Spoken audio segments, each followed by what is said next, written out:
When we understand conflict and what it is, that it enables us then to handle it better in our lives.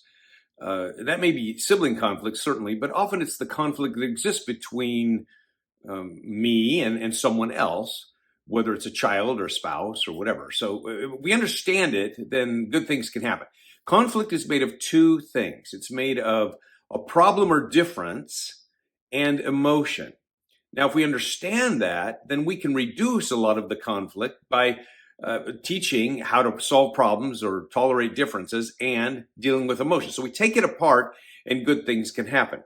I don't think it's necessary to have conflict. I think it's necessary that we have differences, and there are all kinds of problems that we experience in life, and we must have a plan for dealing with all of those. That's strategic for us as we're working in family life.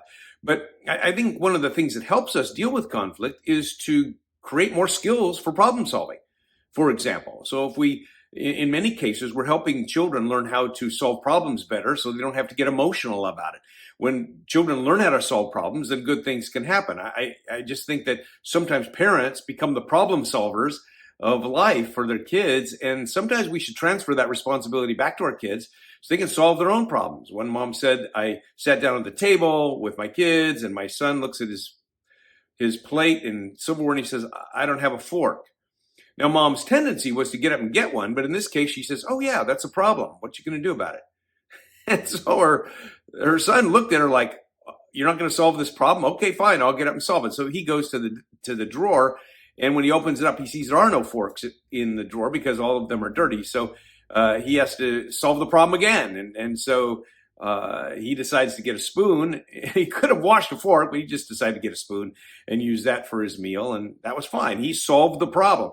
I think sometimes we solve our problems for children. We don't teach them how to solve them. A child says, I've lost my whatever it is. And we go, okay, let's help you find it so you're not so upset.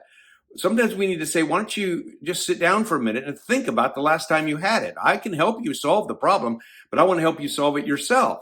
When children learn how to solve problems better, it reduces their internal struggle, their internal conflict that they have.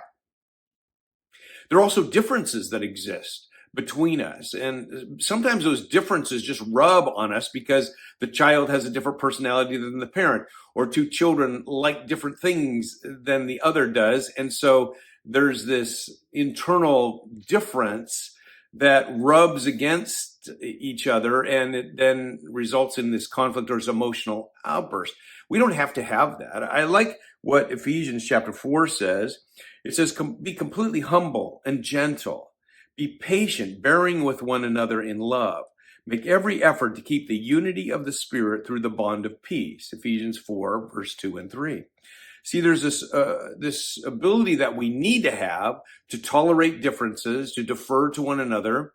And that's going to require some removing of some of the selfishness that exists in our own heart. So differences and problems are one side of the coin here, but the other part is the emotion. And some children are just quick to go to emotion, or some parents are quick to go to emotion.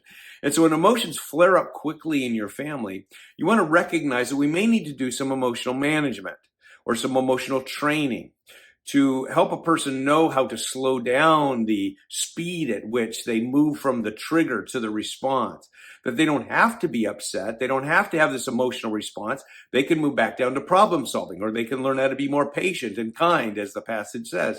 So we're teaching our children how to manage emotions. We're teaching them how to manage differences or problems. And as we do that, then we're helping our children to be more effective at dealing with conflict. And it helps us, of course, as parents, because we find ourselves in conflict and we can practice the very same things we're teaching our children.